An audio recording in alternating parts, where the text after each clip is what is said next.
Okay, so make sure I'm not logged in as a registered user. Okay, so I'm not logged in. See, that's blacked out. I have option to log in and register. So let's search for a product. So you can do that using this bar here. So it will match partial things. And if I'm more specific,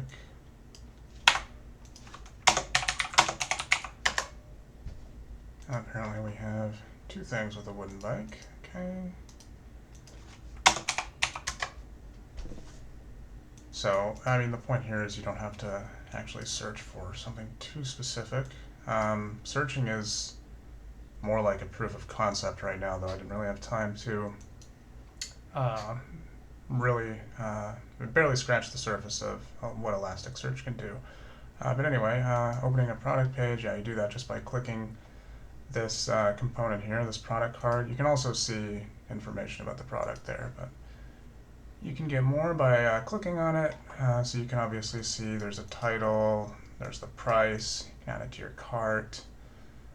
So you can add to cart like that. You can also remove it. So you can add a certain quantity.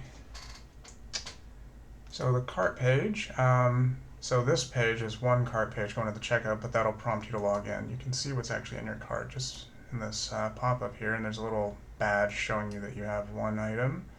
So the number refers to the different number of items, so obviously the quantity won't affect it. But if I was to add another item to my cart, now it says I have two items. Okay, go to the checkout page. So now when I go to the checkout page, it's going to tell me that I have to be logged in. So show the okay.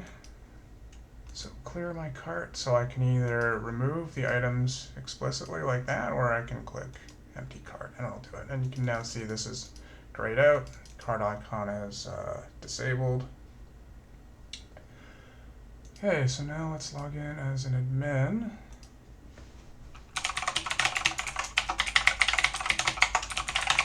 So this is actually, when you deploy the app, there are default credentials which you can configure here.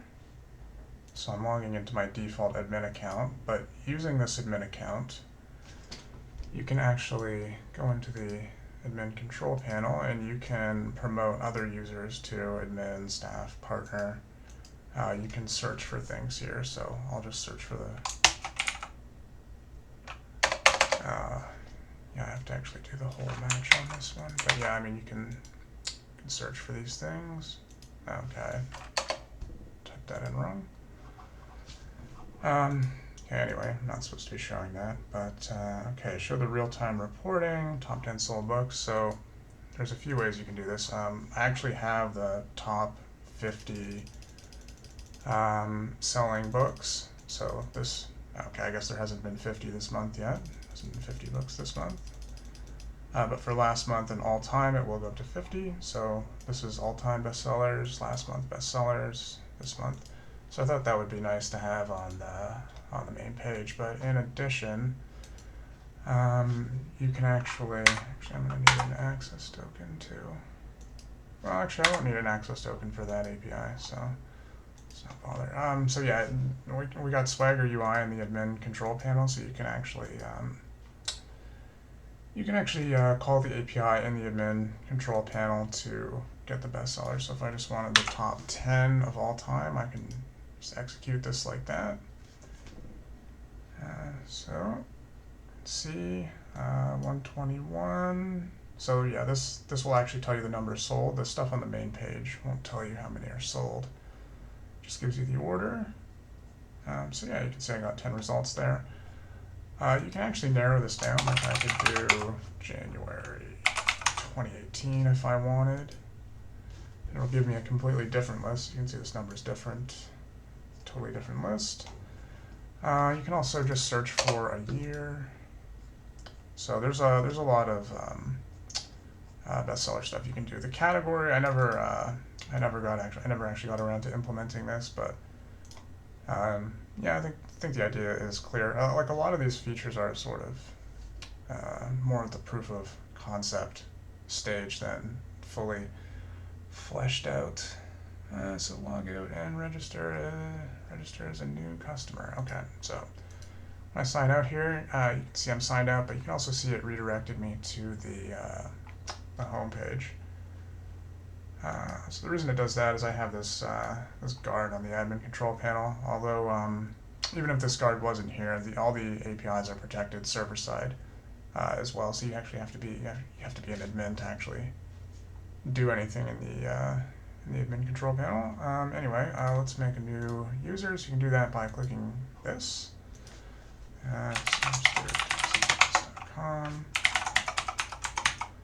So you have the option to show or hide your password.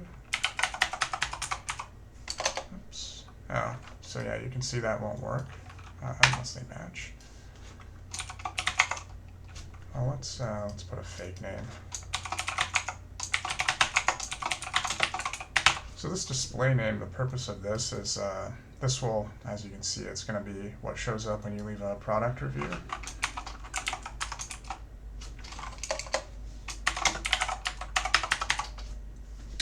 Oh, also you can see this is disabled until you actually fill out all the required fields. So now I can move to the next step. And again, this is disabled, so you can go back, but you can't go forward.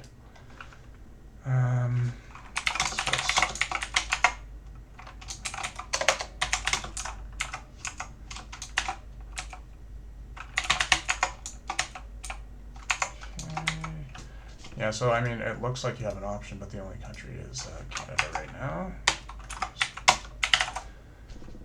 And yeah, so I already showed that, so you go here. Now for the billing address, you can actually just click this and it'll copy your information. So even if I change that, just add it back. So yeah, and then the last step is it'll just show you a summary of what you've entered in. So click create. Oh, whoops, I already made that user.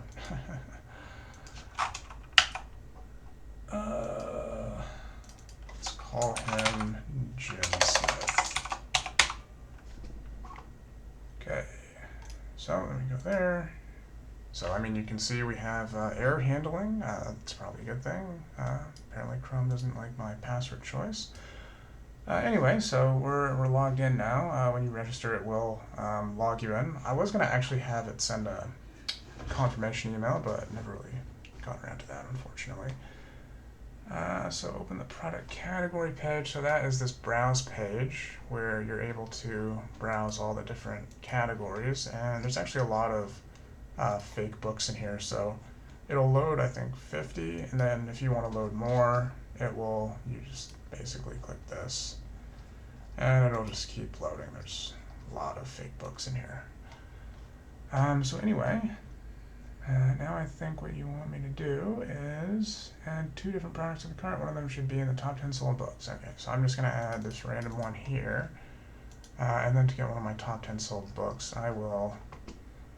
let's add Learning to Love an Awesome Steeled Fish. Okay, so I'll add some of these. So yeah, there's several ways you can add to the cart. You can do it through here, you can do it through here.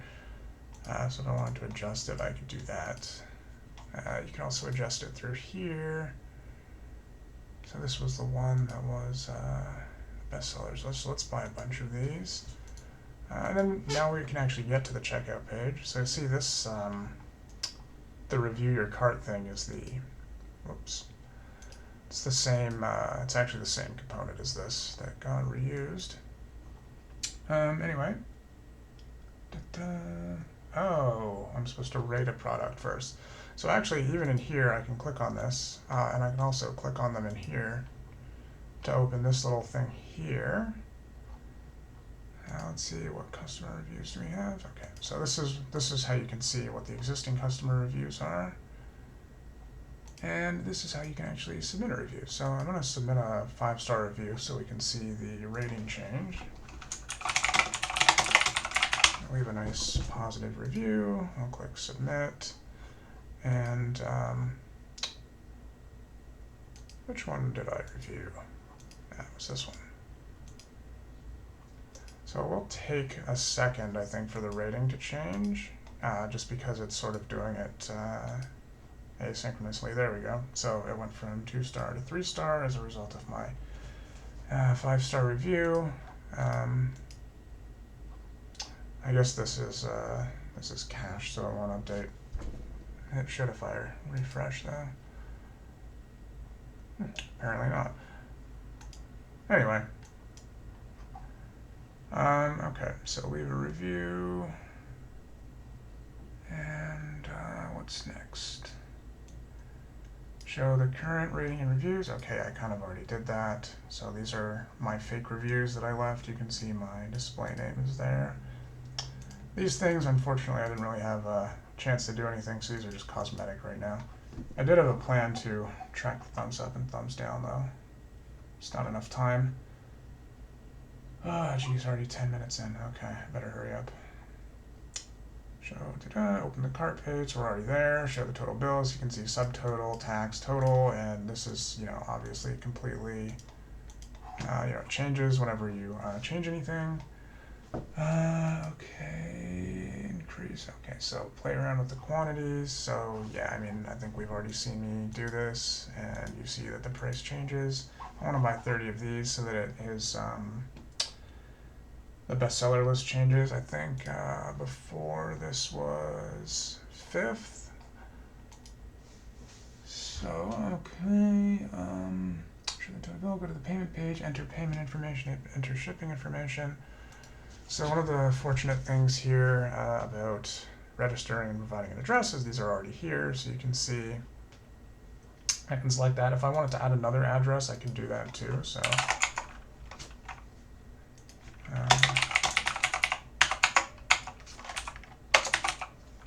let's go somewhere else.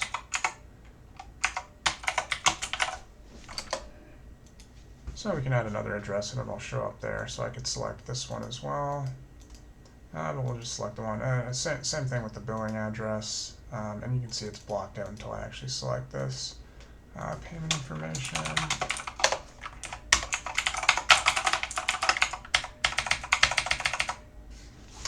So again, it was blocked out until it's filled in, and then you get a nice little summary here, your total, credit card information, shipping address, billing address. So in terms of rejecting orders, it's done based on a probability, so this is probably just going to go through without any errors. Maybe I can, I'll try it like once more, see what happens. So you can see payment information is not, oh my god, I can't be bothered. Payment information is not saved, like we're not supposed to. I'll try this once more. Let's actually buy, let's buy this one again. Make sure it definitely becomes the best-selling product of all time. Select shipping address.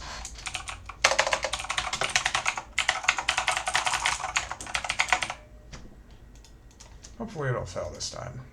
Let's see what happens. Okay. Well, you'll just have to take my word for it that it does fail 33% of the time. Maybe I can actually show the code here. Yeah, so basically it'll give you an error. It'll say that your credit card was rejected. Okay, let's see here. Place the order, place 2 more orders. Okay, well I tried that. Unfortunately, the odds are not with me today. So now let's log in as an admin user. So I guess interesting little thing to note here is that we have this billing history thing where you can see your products. Okay, so sign out. Now these lists are actually cached, but I can delete the cache. I probably need to get rid of these console logs.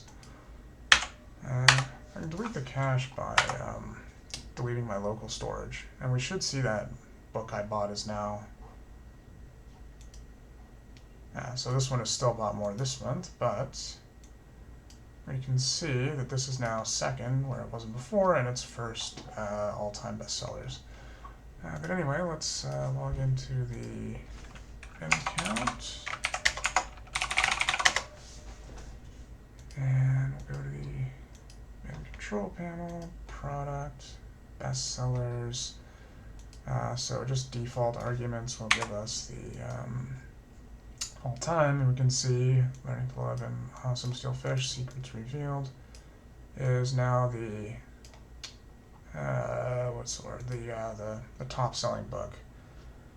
So the reporting, also we're going to have to do that through Swagger UI. I was going to implement a lot of this stuff, but unfortunately I only ever got to this one here. I was told to don't bother with this one. I was thinking it would be fun to actually have inventory management. Never got around to that. And yeah, these things also would have been fun to do, but unfortunately there's no time. So in terms of the product APIs, I mean, I'm not sure which, the partner APIs. I'm not sure which of these APIs I would actually give access to partners, but for now, I think they only needed 2, so let's just demonstrate those. Show the real-time report, top 10. Okay, so top 10 books sold, we did that. Anonymized report, yeah, I was told not to do that. Test the product catalog, so search for a product. Okay, so that would just be, oh, actually there's a couple different ways. So if I want a specific product, I can use this one. I can specify product ID. So this is my product dynamo table. So you can see there's quite a few products. Oh, I only put 5,000. Quick little side note here is this API to create sample data, which basically lets me create as many users, products, orders, and reviews as I want through this API. But we won't get into that since this is already getting a bit long. Anyway, let's get an item. So we'll take this one by Lessie. Oops. By Lessie Oisinki. Okay, so we'll try it out. Put the product in there. Execute. Great.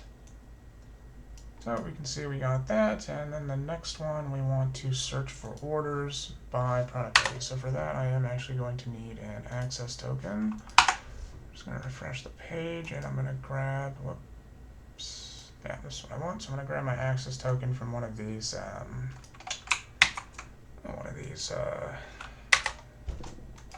requests.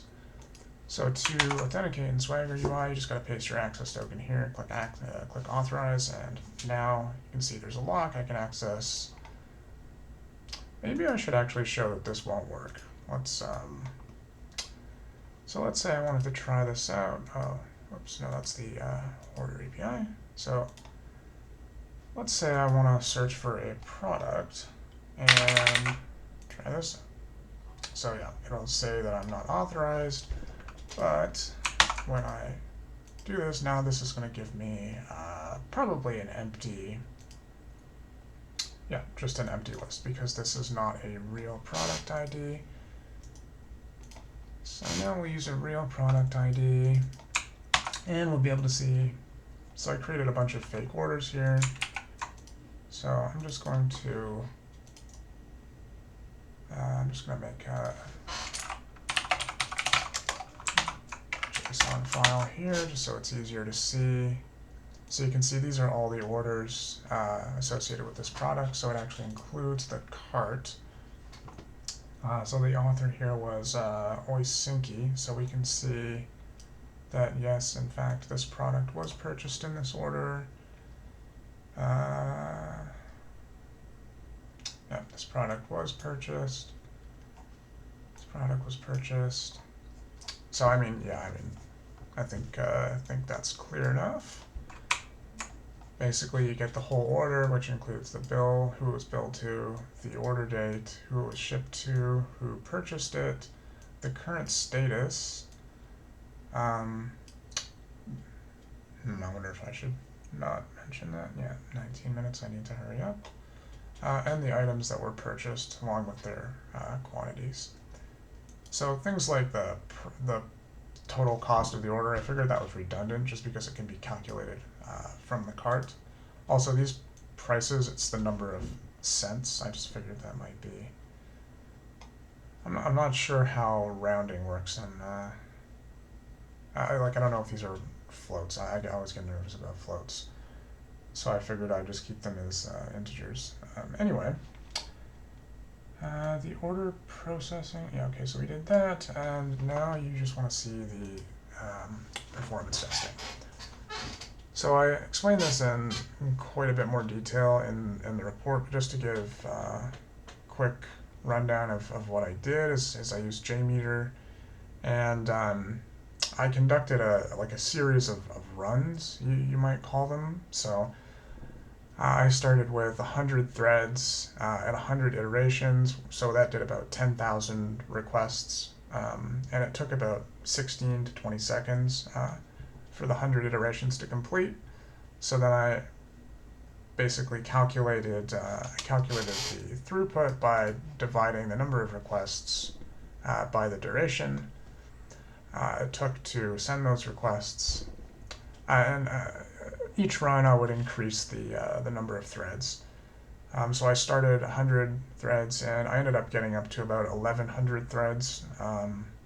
So that was about that basically got me a throughput of around 5,500. And unfortunately, at that level, I couldn't actually get any more throughput because of my internet connection. So basically, you can see this is a straight line, and here it kind of looks like something went wrong, but what went wrong was my internet connection. So I assume I sort of explained this below, that API gateway would start throttling at 10K requests per second, and also you can see the concurrent executions on the Lambda function. It got to around 600, so this would start getting throttled if it got as high as 1,000. Now those 10K requests per second and 1,000 concurrent Lambda invocations, those limits are just default limits on my AWS account. They can be increased by quite a lot. And I would assume that this straight line would basically just continue up until whatever the API gateway throttling limit was and the Lambda invocation limit. And I think the next, if my internet connection could have actually handled it, we would have gotten to 1,000 concurrent executions, and then we would have started to get throttled. And then if this was higher, let's say it was 2,000, then we would have hit this one. And basically, those would be the next bottlenecks. That would be the only thing that would affect this graph. Another thing to take into account is the DynamoDB table. So the request that I was making for this test retrieves 50 records from Dynamo, which is why my internet connection ended up giving out, because it returns about 10 kilobytes of data. 5,500 requests per second is about 60 megabytes of data per second that it had to download. But you can see it puts quite a bit of strain on the Dynamo table. Just quick note, the reason why it spikes up and down is because I was doing this in runs. So there'd be a whole bunch of load for 20 seconds, and then it would take me about 10-20 seconds before I could do the next run. So it's constantly spiking up and down. But yeah, Dynamo table, in a real life situation, the Dynamo table wouldn't be a problem because it can scale up fast enough to accommodate like a huge amount of load. But it does have trouble going from very low load to very high load instantaneously. So if I went from here all the way up to here instantly, a lot of these requests would get throttled. But if I ramp up slowly, like I did in this performance test, this could get way higher than that, and nothing would be getting throttled as long as it happened gradually. A few more. I guess I'm dragging this on way too long, but a few more notes. So I have two graphs here. I didn't put the max response time on this one just because in every test there was like there's like one or two requests that just took a really long time, and I'm not sure exactly why that is. I don't think they're cold starts. Cold starts tended to be 1 to 2 seconds. In fact, I could probably show a cold start if I just hit an API here that I haven't hit yet. So let's try. So I've hit that one. I've hit that one. Yeah, okay. Let's hit this one. So this will be a cold start. I'll just do 0, 0, 0. So we'll just add one user so you can see what a cold start looks like. Oh, that's actually quite slow. So that was about 2 seconds. That's a cold start. So there's a cold start shouldn't take 8 seconds. That's just, I don't think that's a cold start. So I do have a theory about what that is. I guess you can read about it in the report, but basically I think, well, most requests were fine. The odd request was getting throttled. I think Dynamo might have been throttling like 1 or 2 requests. But anyway, that's just a theory. Yeah, I think I'm gonna have to wrap this up since it's pretty long. But basically, I would still like to do a live demo and go over maybe some of the implementation details if there's any questions about that, just because it is a bit of an unusual, a little bit of an unusual implementation. But I thought I would do this demo video anyway, just to go through all the, just to go through this list, maybe at least get that stuff out of the way. So yeah, I'm gonna wrap this up. Hopefully nobody's mad that I took 26 minutes here. So yeah, thanks for watching. Hopefully we can talk about this more.